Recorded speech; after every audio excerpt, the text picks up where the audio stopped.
दोस्तों, इस स्टोरी को एंड तक सुनिए ताकि आपको पूरी तरह से समझ में आए कि अपने माइंड को पॉजिटिव रखने से पहले हमें क्या करना चाहिए।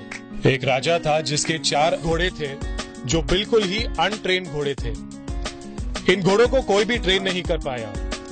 राजा ने कहा जो भी इन घोड़ों को ट्रेन कर सकेगा उन्हें एक बहुत बड़ा इनाम मिलेगा। लेकिन जैसे ही कोई भी घोड़े को हाथ लगाता, घोड़ा उसे खींचकर फेंक देता। बहुत लोगों ने कोशिश की और कई लोगों के हड्डियां भी टूट गए।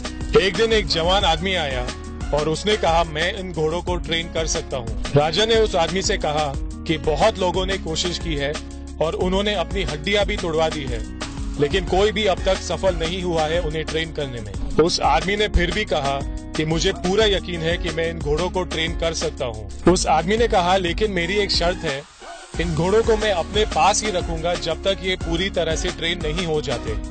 और राजा ने उसकी बात मान ली। हफ्ते निकल गए, महीने निकल गए और 1 साल निकल गया, लेकिन वो आदमी वापस नहीं आया। राजा ने कहा इन घोड़ों को अब भूल जाओ क्योंकि ये अब कभी वापस नहीं आएंगे।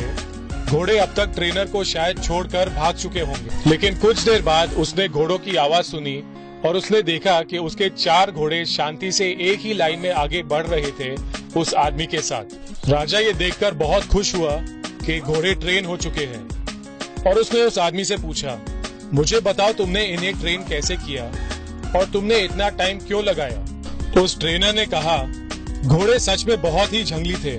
जब मैं घोड़ों को ले गया मैंने उन्हें पूरी तरह से छोड़ दिया ताकि वो जो करना चाहे कर सके, और उनके साथ मैं भी वही करने लगा जो वो कर रहे थे। जब वो भागते तो मैं भी उनके साथ भागता था, जब वो सोते थे तो मैं भी उनके साथ सोता था, जब वो खाना खाते थे तो मैं भी उसी वक्त अपना खाना खाता था। इसी तरह से घोड़े सोचने लगे कि मैं उनके साथ एक 5वां घोड़ा हूँ। कुछ समय बाद मैंने घोड़ों की पीठ पर सीट रखा, लेकिन उन्हें पसंद नहीं आया और उन्होंने सीट खींचकर निकाल दिया। लेकिन लगातार कोशिश करने के बाद धीरे धीरे उन्हें सीट की आदत पड़ गई। उसके बाद मैंने उन्हें बेल्ट पहनाया, वो भी उन्हें पसंद नहीं आया और उन्होंने खींचकर निकाल दिया। लेकिन कुछ दिनों के बाद उन्हें बेल्ट की भी आदत हो गई। इसी तरह से धीरे धीरे मैं उनका दोस्त बन गया और मैं उन्हें ट्रेन कर पाया। दूसरों ने गलती ये की कि वो पहले ही दिन से उन्हें कंट्रोल करने की कोशिश कर रहे थे बिना उनसे दोस्ती करे। ठीक इसी तरह हमारे अंदर भी 4 अनट्रेन्ड घोड़े हैं और वो है मानस, बुद्धि, चिंता और अहंकार। और जब हमें इनमें से किसी एक को कंट्रोल करना है, हम उसी वक्त उन पर पूरी तरह से कंट्रोल करना चाहते हैं, जिसका मतलब है कि हम एक ही मिनट में खुद के मास्टर बनना चाहते हैं बिना खुद पे कोई काम किए।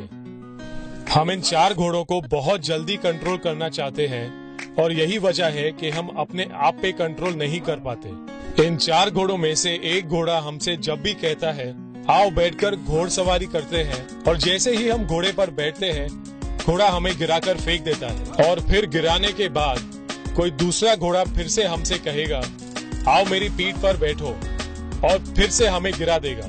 इस सब का मतलब क्या है? इसका मतलब ये है कि हमें पहले अपने मन से दोस्ती करनी पड़ेगी और वो करने के बाद ही हमारा मन हमारी बात सुनना शुरू करेगा। जब तक हमने अपने मन से दोस्ती नहीं की है, हम हमेशा ही स्ट्रगल करते रहेंगे अपने मन के साथ।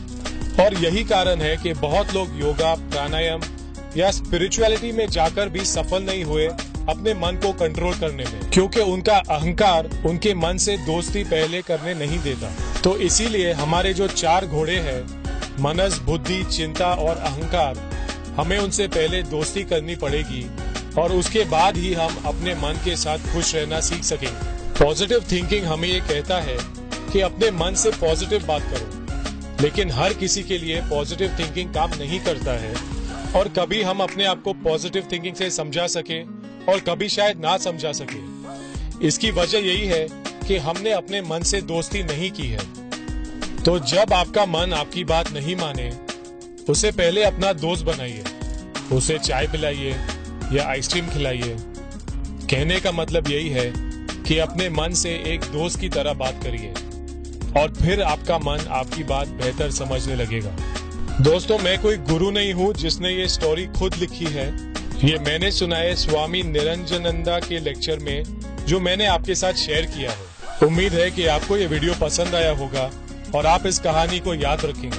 अगर आपको ये कहानी पसंद आई है तो मेरा एक छोटा सा रिक्वेस्ट है, इस वीडियो को शेयर करिए। वीडियो देखने के लिए थैंक यू वेरी मच।